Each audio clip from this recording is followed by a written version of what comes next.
Les amis, on a parlé de Paris. Il y a eu d'autres matchs en Ligue des Champions. On va quand même revenir dessus assez rapidement. 7 matchs au programme, un résumé en quelques mots, la suite pour les qualifiés. On va voir ça ensemble dans cette nouvelle vidéo PPTV.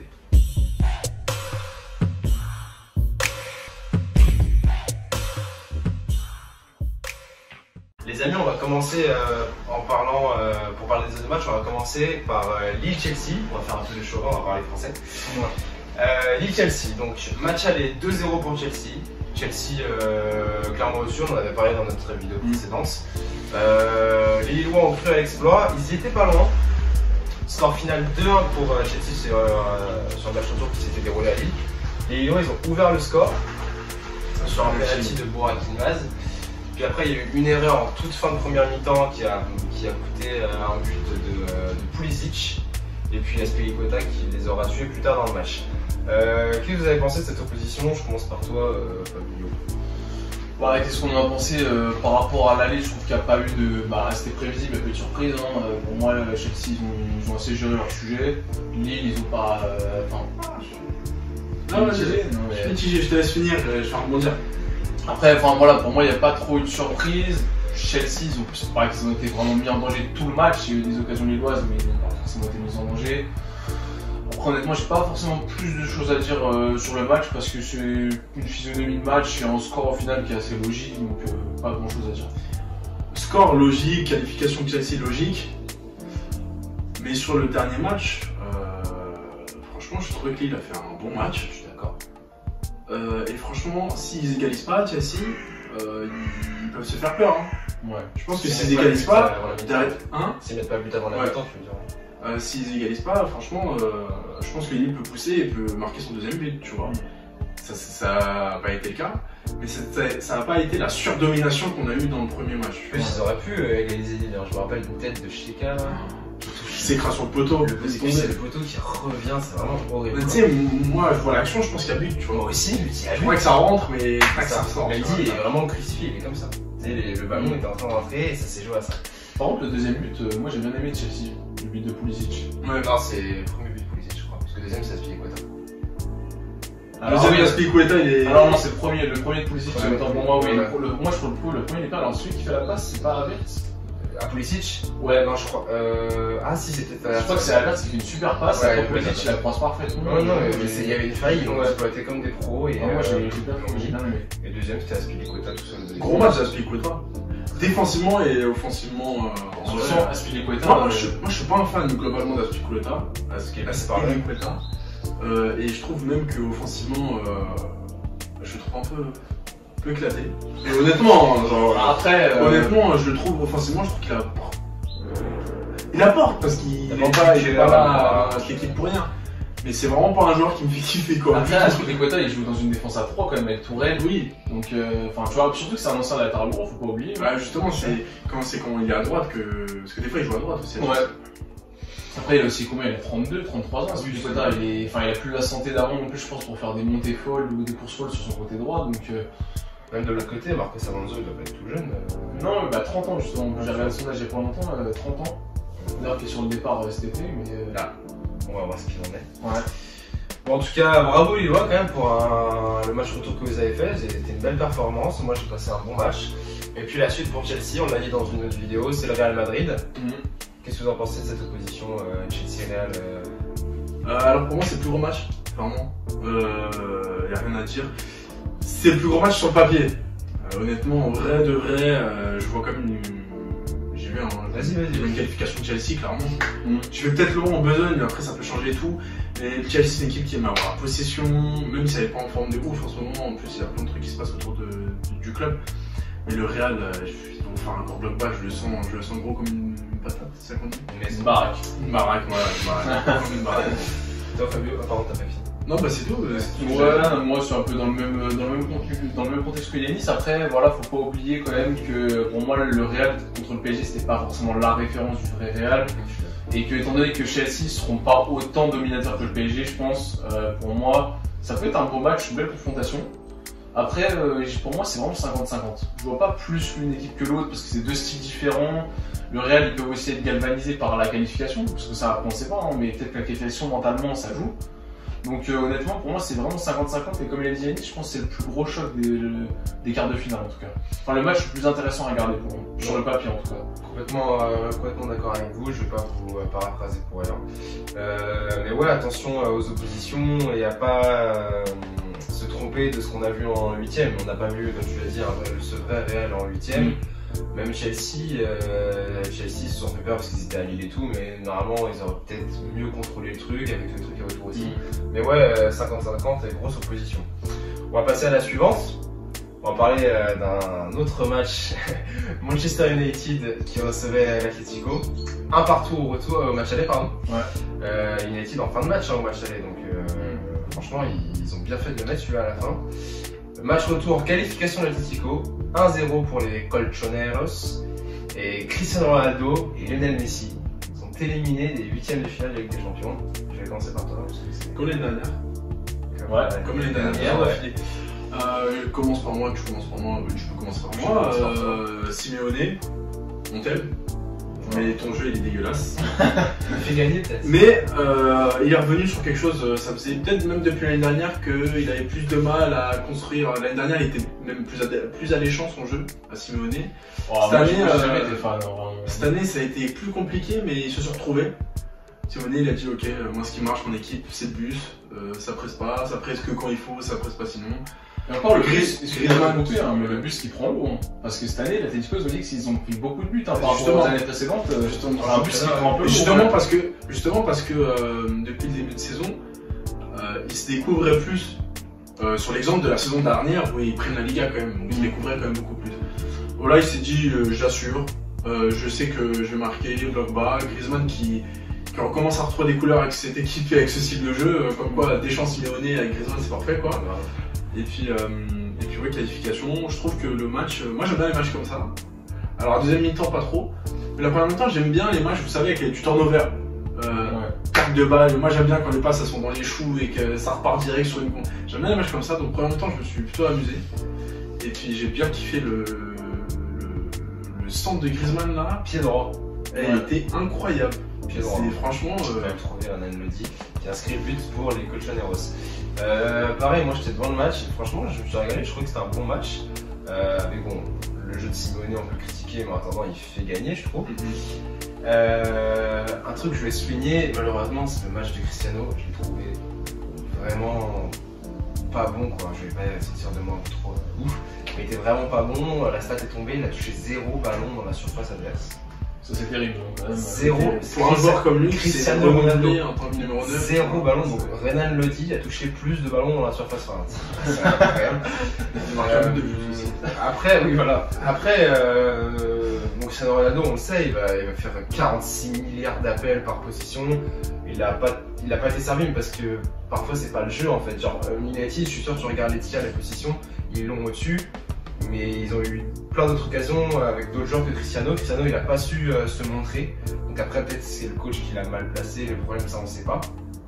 Mais United avait l'occasion de marquer et c'était même pas par l'intermédiaire de Ronaldo. Je pense à une reprise de Jadon Sancho qui a 2 doigts de finir au fond. Sancho d'ailleurs qui se reprend bien, c'est ouais, Sancho a fait un match, des frappes de Fernandez et tout, même Elanga et les choux, il a proposé pas mal de choses avant de se faire remplacer. Mais non, victoire logique parce que en attendant, le but du foot c'est pas de faire plus de buts, c'est de faire pas plus de tirs, c'est de faire plus de buts. Et c'est Atlético qui a mis plus de buts. Il suffit de gagner pour se qualifier. Un mot, Fabio? Non, honnêtement, vous avez bien résumé la situation, donc je vais pas répéter ce que vous avez dit. Ok, on va enchaîner avec Liverpool-Inter. On peut quand même revenir, excuse-moi, je te coupe. Vas-y. L'Atlético qui rencontre Manchester City, ça va être aussi un gros match. Et là, pour le coup, on va avoir un match caricaturé. Mais vous allez halluciner. Je vous conseille de ne pas le regarder ce match, il va être très bien. Le match aller, ça va être l'Atlético qui vont se retrouver à 12, oui 12, ils jouent à 11 mais ils seront 12 avec Simeone dans la surface, dans leur surface comme ça en ligne là tu vois.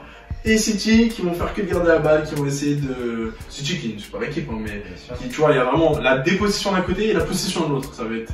C'est un carnage. On va voir quel jeu. Et d'ailleurs, en plus, on peut faire la transition, mais le vainqueur de Chelsea Real rencontrera le vainqueur de l'Atlético City.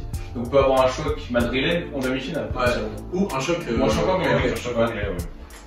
C'est sûr. Oui, donc vas-y. Liverpool-Inter, on va en parler. C'est Liverpool qui se qualifie. À noter que match aller, il y avait 2-0 pour Liverpool. Exactement. Retour 1-0 pour l'Inter. À noter que l'Inter quand même a gagné un match à Liverpool. Enfin, on peut quand même leur donner ça. Moi, j'ai pas vu le match perso. Donc vous l'avez vu ou pas? Moi, je l'ai vu. Qu'est-ce que tu peux en dire? Bah, qu'est-ce que je peux en dire? Déjà, c'est un petit Liverpool. Enfin, sur la double confrontation, pour moi, c'est un petit Je Liverpool. suis d'accord avec toi. Et d'accord, d'ailleurs, j'étais même drôlement surpris. Alors, je me dis, soit l'Inter était au-dessus, soit c'est Liverpool qui était en dessous sur les deux matchs.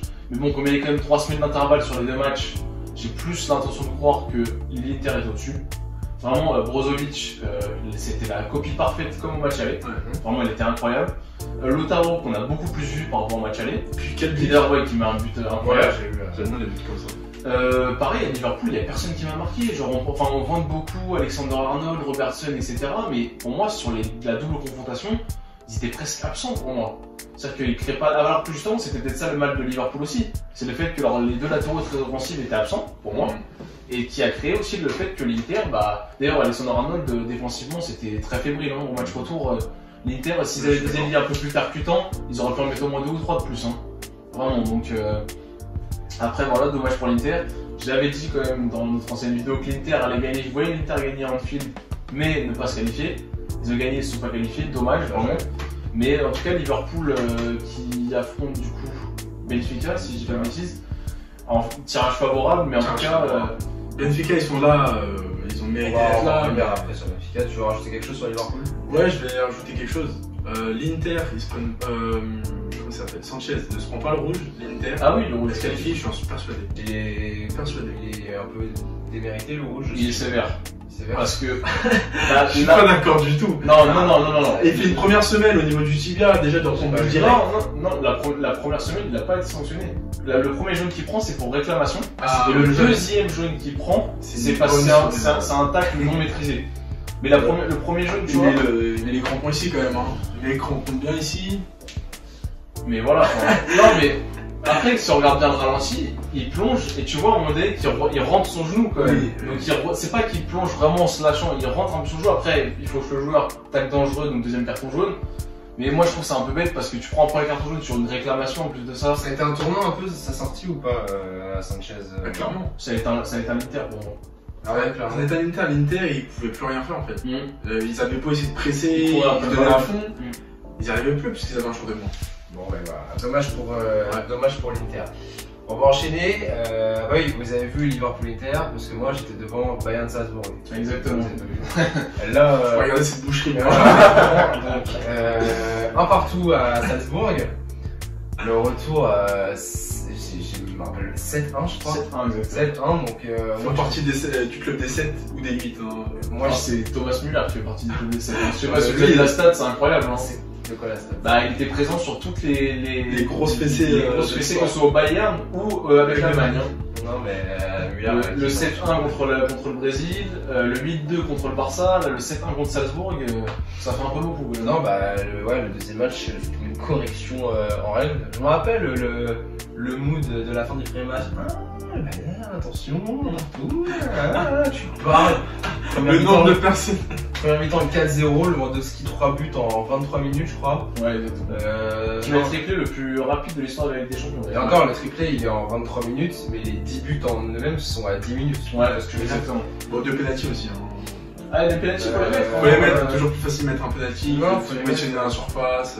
Non, Salzbourg n'a pas existé. Je sais même pas ce qu'on peut dire de plus. Ouais, pas besoin de s'étaler sur le match. Même les ailiers, Sané, Gnabry ont fait bon match. Sané était vraiment là. Les deux noms à retenir, enfin j'ai pas vu le match, mais de ce que j'ai entendu, c'est vraiment Sané et Müller. Sané l'a fait un Sané et Müller, c'était les deux noms à retenir. Clairement. On les Lewandowski triplé, le classique. C'est ça, et ils ont même pas eu besoin de défendre. Non, Mais justement, on fait la transition là. Marseillaise là? Ouais. Bon, vous l'entendrez sûrement pas, mais.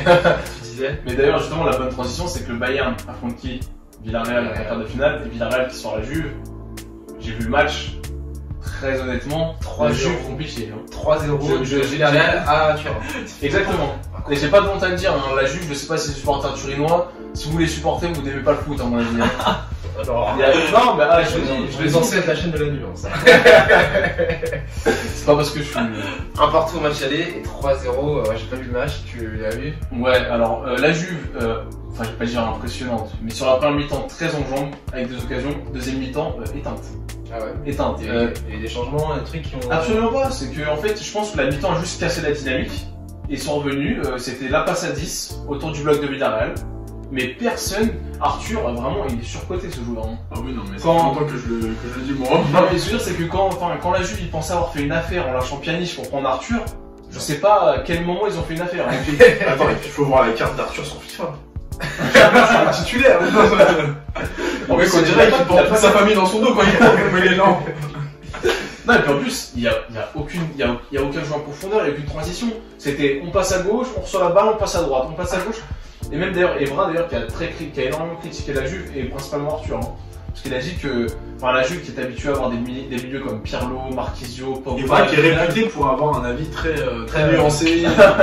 Comme ça, la vie.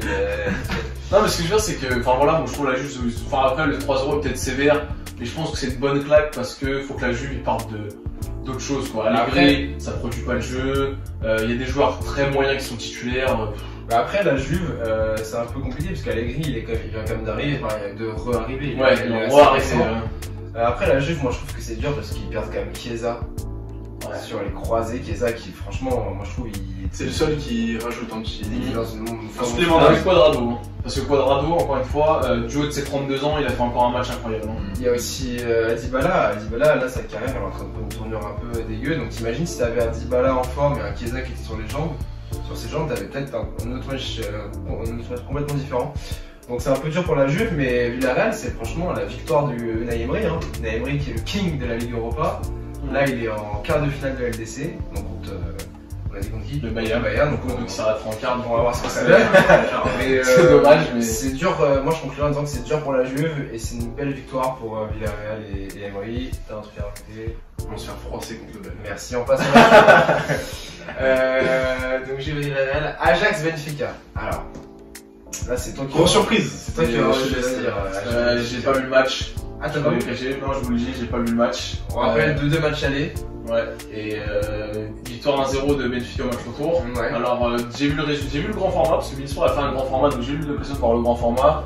J'ai entendu, j'ai vu aussi beaucoup d'articles, apparemment le mot qui revenait le plus c'était hold up de la part de Benfica. Donc je me dis c'est que à mon avis ça devait être la même tournure qu'au match aller.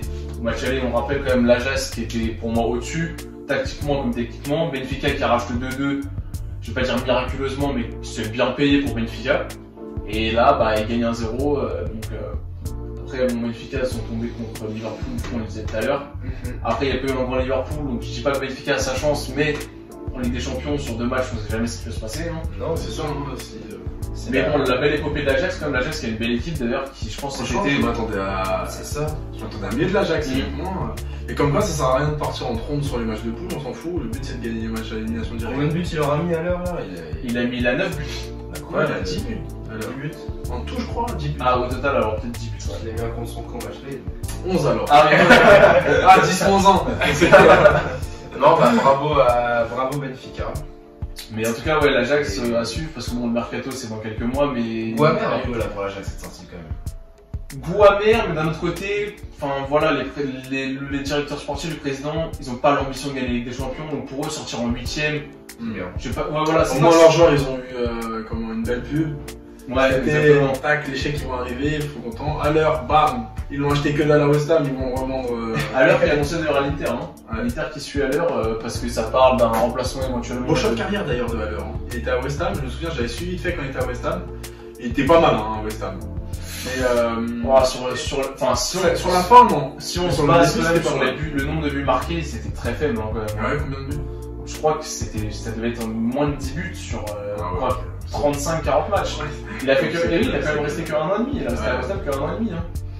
Et ouais, bon choix de carrière, parce qu'au final, il est dans un club qui est dans un championnat hyper ouvert, dans un club qui joue la Ligue des Champions. Bon, en tout cas, on va voir le reste de la carrière de Haller qui aura fait une belle campagne de Ligue des Champions, que ce soit individuellement ou collectivement. On va finir avec le dernier match de ces 8ème, Manchester City contre le Sporting.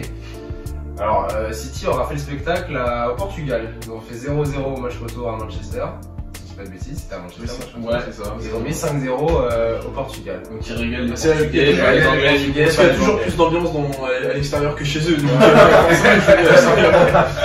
Bon, bah, ils ont corrigé à la maison, au Portugal, du coup, et ils ont rien fait à la maison. Enfin, je me rappelle même pas d'un City qui était oh là là, City, quelle domination.